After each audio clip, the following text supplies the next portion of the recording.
Somatic stress disorder ಅಂದರೆ ಗೊತ್ತು. Somatic stress ಅಂದರೆ ಏನು? ಸ್ಟ್ರೆಸ್ ಅಂದ್ರೇನು ಗೊತ್ತು. ಅವ್ರು ನೋಡೋದಾಗೆಲ್ಲ ನಿಮಗೆ ತಲೆನೋವು ಬರುತ್ತೆ.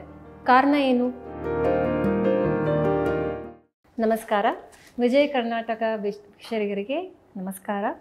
ನಾನು doctor Sushma Gopalan, child life specialist, psychologist, Aster CMI. ತುಂಬ ಕಷ್ಟ ಇದೆ, ತಡೆಯೋಕ್ಕಾಗ್ತಾ ಇಲ್ಲ ಸ್ಟ್ರೆಸ್. ಸೊಮ್ಯಾಟಿಕ್ ಅಂದರೆ ನಾನೊಂದು ಚಿಕ್ಕ ಎಕ್ಸಾಂಪಲ್ ಕೊಡ್ತೀನಿ. ನೀವು ಆಫೀಸ್ ಹೋಗ್ತೀರಾ ದಿನ, ನಿಮಗೆ ಅಲ್ಲಿರೋ ಯಾರೋ ಮ್ಯಾನೇಜರ್, ಎಕ್ಸಿಕ್ಯೂಟಿವ್ ಇಷ್ಟ ಇಲ್ಲ, ತುಂಬ ಕಾಟ ಕೊಡ್ತಾರೆ. ಅವ್ರು ನೋಡೋದಾಗೆಲ್ಲ ನಿಮಗೆ ತಲೆನೋವು ಬರುತ್ತೆ. ಸೊ ಆ ತಲೆನೋವು ಕಾರಣ ಏನು? ನೀವು ಅವ್ರು ನೋಡಿದ ತಕ್ಷಣ ಮೆಂಟಲ್ ಸ್ಟ್ರೆಸ್, ಟ್ರಾಮಾ ಅದರಿಂದ ಬರುತ್ತೆ. ಸೊ ದೇಹದಲ್ಲಿ ಪ್ರಾಬ್ಲಮ್ ಇಲ್ಲ, ಬಟ್ ನಾವು ಯೋಚನೆ ಮಾಡೋದು, ಆ ಟೆನ್ಷನ್ ತೊಗೊಳ್ಳೋದು, ಸ್ಟ್ರೆಸ್ ತೊಗೊಳ್ಳೋದು, ಅದರಿಂದ ಬರೋದೇ somatic stress. So somatic stress ಅಂದರೆ ಸಿಂಪ್ಟಮ್ಸ್ ಏನು?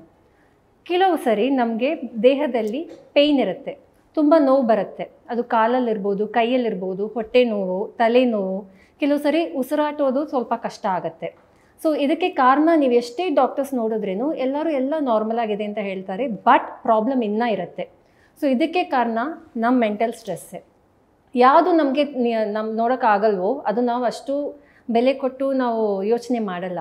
ಇದು ನಾವು ಅಷ್ಟು ನೋಡಲ್ಲ, ನಮ್ಮ ದೇಹ ನಾವು ನೋಡ್ತೀವಿ. ಸೊ ಅದಕ್ಕೆ ನಮ್ಮ ದೇಹನೂ ಇಂಡಿಕೇಶನ್ ಕೊಡುತ್ತೆ, ಏನೂ ಸರಿಗಿಲ್ಲ, ಪ್ಲೀಸ್ ಸ್ವಲ್ಪ ನೋಡು ಅಂತ. ಸೊ ಅದೇ ಸೊಮ್ಯಾಟಿಕ್ ಸ್ಟ್ರೆಸ್ ಡಿಸಾರ್ಡರ್. ಸೊ ಅದಕ್ಕೆ ಏನು ಸಿಂಪ್ಟಮ್ಸ್? ಇವಾಗ ನೋವೆಲ್ಲ ಒಂದು ಸಿಂಪ್ಟಮ್ಸ್. ಕೆಲವು ಸರಿ ಊಟ ಮಾಡೋದು ಅಫೆಕ್ಟ್ ಆಗುತ್ತೆ, ನೀರು ಕುಡಿಯೋದು ಅಫೆಕ್ಟ್ ಆಗುತ್ತೆ, ನಾವು ಯಾವಾಗಲೂ ಒಬ್ಬರೇ ಇರಬೇಕು ಅಂತ ಅನಿಸುತ್ತೆ, ಎಷ್ಟೋ ನಮ್ಮ ಬಿಹೇವಿಯರ್ನಲ್ಲಿ ಬದಲಾವಣೆ ಬರುತ್ತೆ. ಸೊ ಇದನ್ನೆಲ್ಲ ಹೇಗೆ ನಾವು ಸ್ವಲ್ಪ ಮ್ಯಾನೇಜ್ ಮಾಡೋದು? ಫಸ್ಟ್ ಆ್ಯಂಡ್ ಫಾರ್ಮೋಸ್ಟ್ ಏನಂದರೆ ಮಾತಾಡಬೇಕು. ನಮ್ಮದ್ರಲ್ಲಿ ಇರೋ ಎಮೋಷ್ನಲ್ ಪ್ರಾಬ್ಲಮ್ಸ್ ಯಾರ ಹತ್ರನೂ ಶೇರ್ ಮಾಡ್ಕೋಬೇಕು, ಭಾರ ಕಡಿಮೆ ಆಗಬೇಕು.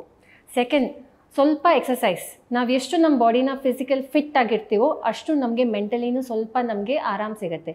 ಸೊಲ್ಯೂಷನ್ ಸಿಗಲ್ಲ, ಬಟ್ ಅದನ್ನು ಫೇಸ್ ಮಾಡೋಕ್ಕೆ ಸ್ಟ್ರೆಂತ್ ಸಿಗುತ್ತೆ. ಮೂರನೇದು, ಒಳ್ಳೆಯ ಆಹಾರ. ಜಂಕ್ ಫುಡ್ ಬೇಡ, ಯಾಕಂದರೆ ಅದು ಇನ್ನೂ ಸ್ಟ್ರೆಸ್ಸೇ ಕೊಡುತ್ತೆ, ಆ ನೋವು ಇನ್ನೂ ಜಾಸ್ತಿನೇ ಆಗುತ್ತೆ. ನಿದ್ದೆ. ಆಮೇಲೆ ಮೋಸ್ಟ್ ಇಂಪಾರ್ಟೆಂಟ್, ಫ್ಯಾಮಿಲಿ. ನಮಗೆ ಎಷ್ಟು ಆ ಫ್ಯಾಮಿಲಿ ಸಪೋರ್ಟ್ ಇರುತ್ತೋ ಅಷ್ಟು ನಮಗೆ ಬಾಕಿ ಟೆನ್ಷನ್ ಎಲ್ಲ ಮ್ಯಾನೇಜ್ ಮಾಡೋ ಥರ ಆಗುತ್ತೆ. ಸೊ ಇವತ್ತಿಂದ ಎಲ್ಲರೂ ಎಷ್ಟು ಆಗುತ್ತೋ ಅಷ್ಟು ನಿಮ್ಮ ಫ್ಯಾಮಿಲಿಗೆ ಟೈಮ್ ಕೊಟ್ಟು ಇರೋ ಥರ ನೋಡಿ. ಈ ಸೊಮ್ಯಾಟಿಕ್ ಸ್ಟ್ರೆಸ್ ಬಗ್ಗೆ ನಾವಿನ್ನು ಆಮೇಲೆ ಮಾತಾಡೋಣ. ಎಲ್ಲರಿಗೂ ಥ್ಯಾಂಕ್ ಯು.